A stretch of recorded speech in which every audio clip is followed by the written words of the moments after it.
अजित पवार यांनी नवीन वर्षाच्या सुरुवातीलाच बीडमध्ये जात कॉन्ट्रॅक्टरला दम भरलाय। अजित पवारांनी एक उदाहरण देत चुकीचं काम करणाऱ्यांना येणाऱ्या काळात किंमत मोजावी लागेल असं म्हटल्यानं चर्चांना उधाण आलंय। तर दुसरीकडे कॉन्ट्रॅक्टर आणि अधिकाऱ्यांना दम देत काम न केल्यास जेलमध्ये चक्की पीसिंग असं म्हणत अधिकाऱ्यांना खडेबोल सुनावले।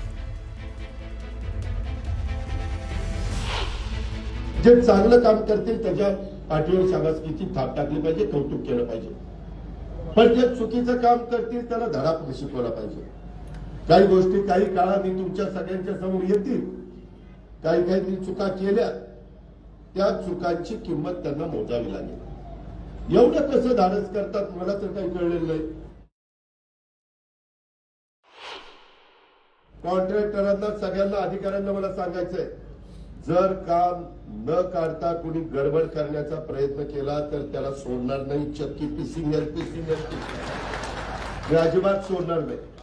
ते 10 लाखाची कामं बंद केलीत, आम्ही 15 लाखाचं ई टेंडरिंग करतोय। का तर बाबा जनतेचा पैसा लोकांना दिसलं पाहिजे। नुसतं आम्ही घसे कोरडे करायचे, भाषण करायचे, कशाला ये रे माझ्या मागल्या, तसं नाही चालणार। ही कामं माझ्या 6 विधानसभा मतदारसंघात आमच्या जिल्ह्यात दर्जेदार झाली पाहिजे।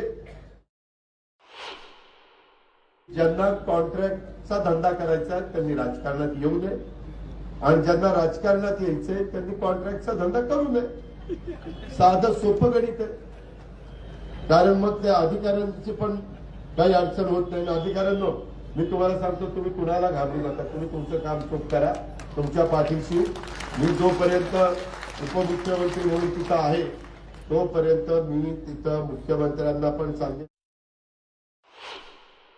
कोण आपल्या नादी लागला तर त्याला सोडायचा पण नाही।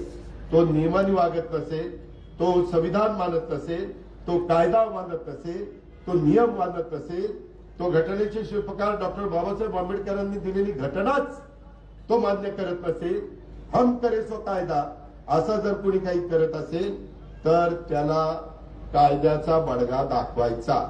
तो किती मोठ्या बापाचा असो नाही छोट्या बापाचा असो, आपल्याला काही त्याच्याशी घेणं देणं नाही।